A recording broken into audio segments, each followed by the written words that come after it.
రీసెంట్గా పాకిస్తాన్ పైన and Pakistani army పైన ఒక అతిపెద్ద అటాక్ జరిగింది.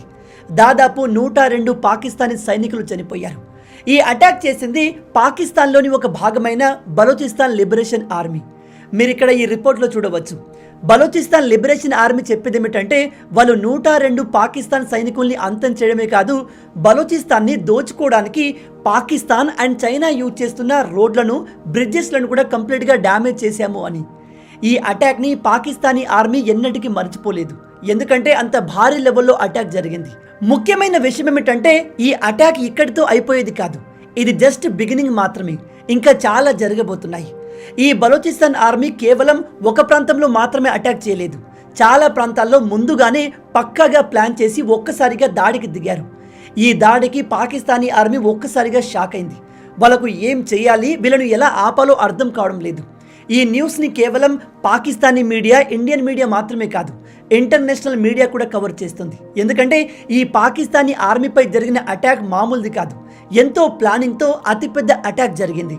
అయితే ఈ అటాక్ని చేసిందెవరు? ఈ బలూచిస్తాన్ లిబరేషన్ ఆర్మీ ఎవరు? వాళ్ళు ఎందుకు అటాక్ చేశారు? బలూచిస్తాన్ అనేది పాకిస్తాన్లోని ఒక భాగమే కదా, మరి వాళ్ళు ఎందుకు తమ సొంత ఆర్మీ పైన అటాక్ చేస్తున్నారు? పాకిస్తాన్ ముక్కలయ్యే సమయం దగ్గర పడిందా? ఈ విషయాన్నే మనం ఈ వీడియోలో డీటెయిల్గా తెలుసుకునే ప్రయత్నం చేద్దాం. కానీ ఎప్పటిలాగే వీడియోలోకి వెళ్లే ముందు మీ అందరికీ ఒక చిన్న ప్రశ్న. పాకిస్తాన్కి ఇండియాకి మధ్య చివరిసారిగా యుద్ధం ఏ సంవత్సరంలో జరిగింది? Number 1 1947, number 2 1965, number 3 1971, number 4 1999. మీ ఆన్సర్ని కింద కామెంట్లో చెప్పండి. చూద్దాం మీలో ఎంతమంది కరెక్ట్గా ఆన్సర్ చెప్తారు అనేది. దానికి రైట్ ఆన్సర్ నేను వీడియో ఎండ్లో చెప్తాను. కాబట్టి వీడియోని ఏమాత్రం స్కిప్ చేయకుండా పూర్తిగా చూసి అన్ని విషయాలు తెలుసుకోండి.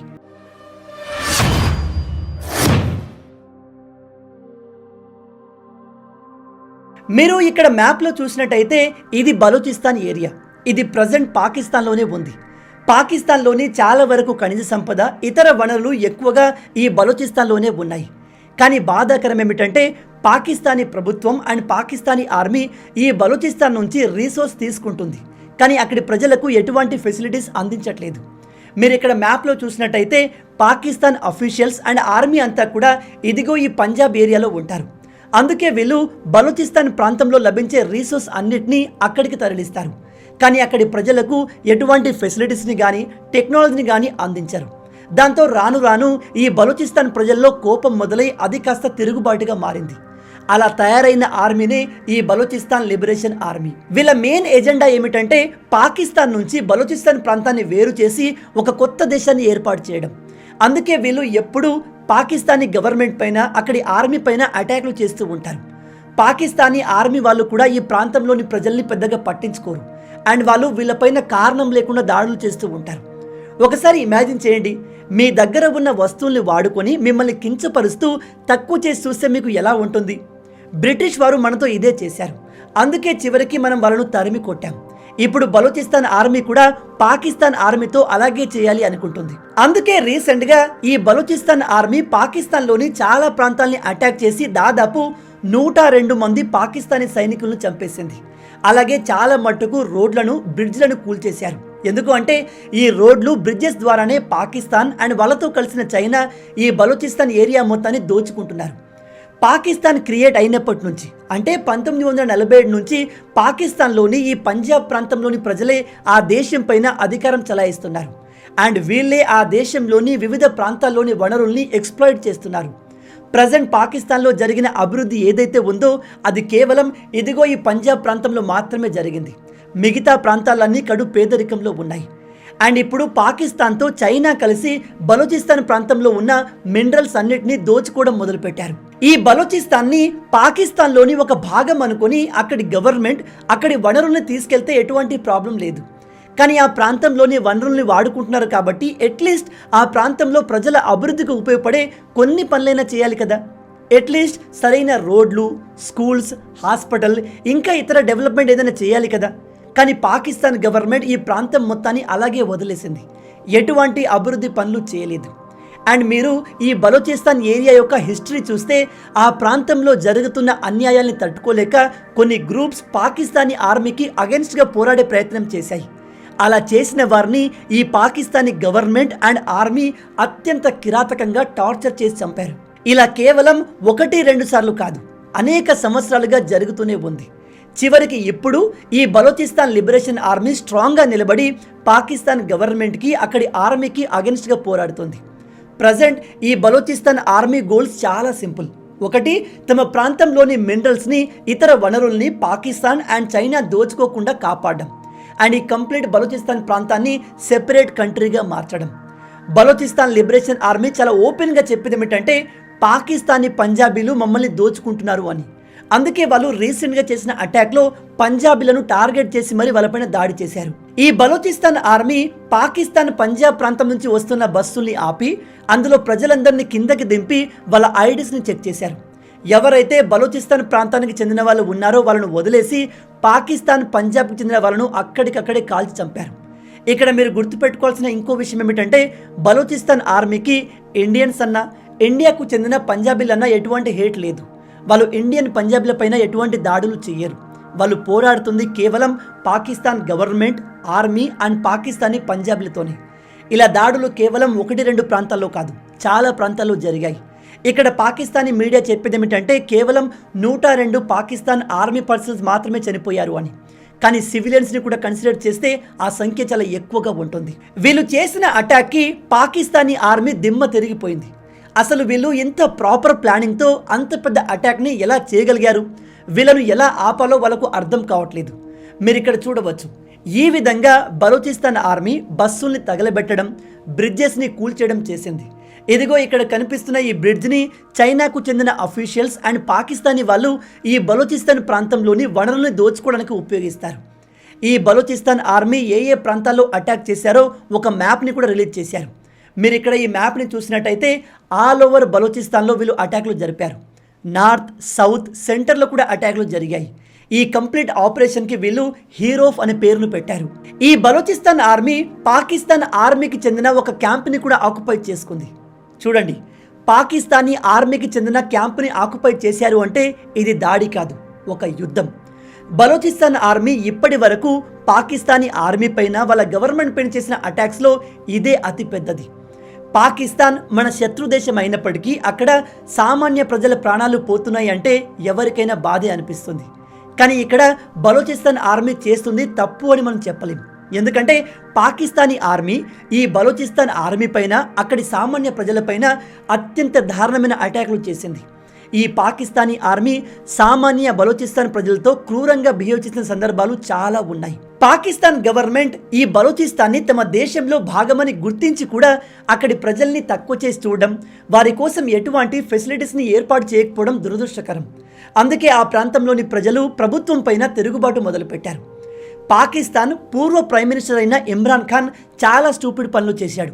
కానీ అతను కొన్ని విషయాల్ని మాత్రం పర్ఫెక్ట్గా ప్రిడిక్ట్ చేయగలిగాడు. ఇతను ఒకసారి ఒక ఇంటర్వ్యూలో చెప్పాడు, పాకిస్తాన్ ఈస్ట్ పాకిస్తాన్తో చేసిన పనులు అత్యంత దారుణమైనవి. ఇక్కడ ఈస్ట్ పాకిస్తాన్ అంటే బంగ్లాదేశ్ అని అర్థం. ఈ పాకిస్తానీ ఆర్మీ బంగ్లాదేశ్తో కూడా ఇదే విధంగా బిహేవ్ చేసింది. దాంతో చివరికి బంగ్లాదేశ్ ఈ పాకిస్తాన్తో కంప్లీట్గా విడిపోయి స్వాతంత్ర దేశంగా మారింది. అయితే ఈ పాకిస్తానీ ఆర్మీ బలోచిస్తాన్ ప్రజలతో కూడా ఇప్పుడు అలాగే బిహేవ్ చేస్తుంది. ఇప్పుడే కాదు, ఎన్నో సంవత్సరాల నుంచి ఇలాగే బిహేవ్ చేస్తుంది. అందుకే ఈ బలోచిస్తాన్ కూడా సెపరేట్ దేశంగా మారే అవకాశం ఉంది అని ఇతను ముందుగానే ప్రిడిక్ట్ చేశాడు. పాకిస్తానీ ఆర్మీని అక్కడి ప్రజలు చాలా గుడ్డిగా నమ్ముతారు. కానీ గైస్, ఈ పాకిస్తానీ ఆర్మీ అత్యంత క్రూరమైంది. మీ అందరికీ ఆల్రెడీ తెలుసు, పాకిస్తాన్ మొత్తాన్ని కంట్రోల్ చేసేది అక్కడి ఆర్మీని. ఆ దేశంలో ప్రైమ్ మినిస్టర్ ఉంటాడు, చెప్పుకోవడానికి ఆ దేశం డెమోక్రసీ కూడా. కానీ ఆ దేశం మొత్తాన్ని కంట్రోల్ చేసేది ఆర్మీని. అక్కడి ప్రైమ్ మినిస్టర్ ఆర్మీ చేతిలో ఒక తోలుబొమ్మ లాంటివాడు. ఈ పాకిస్తాన్ ఆర్మీ ఎంత క్రూరమైందంటే ఈ ఆర్మీకి అగెన్స్ట్గా ఎవరు మాట్లాడినా వాళ్ళను అంతం చేస్తారు. తమ సొంత ప్రజలపైన దాడులు చేసి బాంబులు వేసి వేల మందిని చంపిన చరిత్ర ఈ పాకిస్తాన్ ఆర్మీది. ఈవెన్ అక్కడి ఆర్మీకి అగెన్స్ట్గా మీడియా వాళ్ళు మాట్లాడినా వాళ్ళను మాయం చేస్తారు.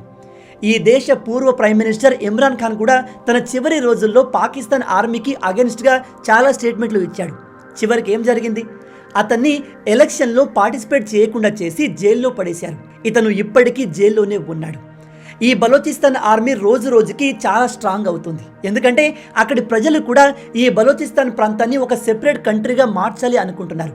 చాలామంది ప్రజలు వాలంటీర్గా ఈ ఆర్మీలో జాయిన్ అవుతున్నారు. నా అంచనా ప్రకారం రాబోయే కొన్ని సంవత్సరాల్లోనే పాకిస్తాన్ ముక్కలు కాబోతుంది. ఒకవేళ ఈ బలోచిస్తాన్ సెపరేట్ కంట్రీ అయితే మాత్రం అక్కడి ప్రజల బాధలు తీరినట్టే, వాళ్ళ జీవితాలు బాగుపడతాయి. ఎందుకంటే వాళ్ళు ఒక సెపరేట్ కంట్రీగా మారితే వాళ్ళ వనరుల్ని వాళ్ళే ఉపయోగించుకుంటారు. దాంతో ఆ ప్రాంతంలో డెవలప్మెంట్ జరిగి ప్రజలకు ఉద్యోగాలు దొరుకుతాయి. మెల్లమెల్లగా ఆ ప్రాంతంలో అభివృద్ధి జరుగుతుంది. ఇంకో ఇంట్రెస్టింగ్ విషయం ఏమిటంటే ఈ బలోచిస్తాన్ సెపరేట్ కంట్రీ అయితే వాళ్ళు మన ఇండియాతో మంచి సంబంధాన్ని మెయింటైన్ చేస్తారు. పాకిస్తాన్లా కాకుండా వీళ్ళు వాళ్ళ దేశ అభివృద్ధి కోసం ఇండియాతో మంచి రిలేషన్ మెయింటైన్ చేసే అవకాశం ఉంది. ఇక్కడ నాకు తెలిసిన ఇంకో విషయం ఏమిటంటే పాకిస్తాన్తో మనకు ఎప్పుడూ ఉగ్రవాద సమస్య ఉంటూనే ఉంటుంది. ఈ పాకిస్తాన్ కూడా మన దేశ అభివృద్ధిని తగ్గించేందుకు, మన దేశాన్ని మరింత వెనక్కి నెట్టేందుకు ఉగ్రవాదుల్ని మన దేశంలోకి పంపిస్తూ ఉంటుంది. ఈ విషయం ఓపెన్ సీక్రెట్, అందరికీ తెలుసు. ఇలాంటి ఒక కన్నింగ్ పాకిస్తాన్ని ట్యాకిల్ చేయడం మన ఇండియాకి కొన్నిసార్లు ఛాలెంజ్గా మారుతుంది. వీళ్ళు డైరెక్ట్గా మనతో యుద్ధానికి వస్తే ఎటువంటి ప్రాబ్లం లేదు, చాలా ఈజీగా మన ఇండియన్ ఆర్మీ వీళ్ళను మట్టు పెట్టేస్తుంది. కానీ వీళ్ళు ఎప్పుడూ దొంగదారిన దాడులు చేస్తూ ఉంటారు, లేదా ఉగ్రవాదుల్ని మన దేశంలోకి పంపిస్తూ ఉంటారు. రీసెంట్గా కాశ్మీర్ ప్రాంతంలో ఉగ్రదాడులు ఎలా జరిగాయో మీ అందరికీ తెలిసే ఉంటుంది. అయితే ఈ పాకిస్తాన్ని కంట్రోల్ చేయడానికి మన ఇండియన్ గవర్నమెంట్ కూడా మెల్లగా ఈ బలోచిస్తాన్ ఆర్మీకి సపోర్ట్ అందిస్తుంది. ఇది అఫీషియల్ విషయం కాదు, కాకపోతే బలోచిస్తాన్తో మనకు మంచి సంబంధాలు ఉన్నాయి. అండ్ ఈ బలోచిస్తాన్కి బద్ద శత్రువు పాకిస్తాన్. అలాంటప్పుడు మనం వీళ్లకు సపోర్ట్ చేసి వాళ్ళను కంట్రోల్ చేయడంలో ఎటువంటి తప్పు లేదు. నాకు తెలిసి బ్యాక్గ్రౌండ్లో ఇదే జరుగుతుంది.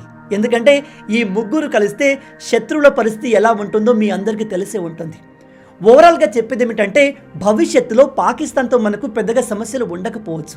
ఎందుకంటే పాకిస్తానే ముక్కలైనప్పుడు వాళ్ళు ఇంతకు ముందులాగా మనకు సమస్యలు క్రియేట్ చేయలేరు. అండ్ ముక్కలైన పాకిస్తాన్ని కంట్రోల్ చేయడం మనకు చాలా ఈజీ.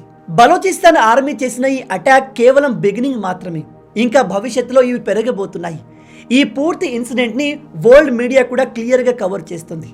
చైనా లాగే ఈ పాకిస్తాన్ గవర్నమెంట్ కూడా చాలా తక్కువ మంది చనిపోయారు, పెద్దగా డ్యామేజ్ ఏమీ జరగలేదు అన్నట్టుగా మాట్లాడుతుంది. కానీ రియాలిటీకి వెళ్తే మిలియన్స్ ఆఫ్ డాలర్స్ల నష్టం జరిగింది. అనేక బస్సుల్ని, పాకిస్తానీ ఆర్మీకి చెందిన వాహనాన్ని కాల్చేశారు, రోడ్లను, బ్రిడ్జెస్లను ధ్వంసం చేశారు. ఓవరాల్గా బలోచిస్తాన్ ఆర్మీ రాబోయే కొన్ని రోజుల వరకు న్యూస్లోనే ఉండబోతుంది. అండ్ వీళ్ళు మరిన్ని అటాక్లు చేయబోతున్నారు. ఈ కంప్లీట్ ఇన్సిడెంట్ పైన మీ ఒపీనియన్ ఏంటి? బలోచిస్తాన్ ప్రజలు తమ సొంత దేశం కోసం పోరాటం చేయడం రైటా రాంగా? పాకిస్తాన్ భవిష్యత్తులో ముక్కలు కానుందా?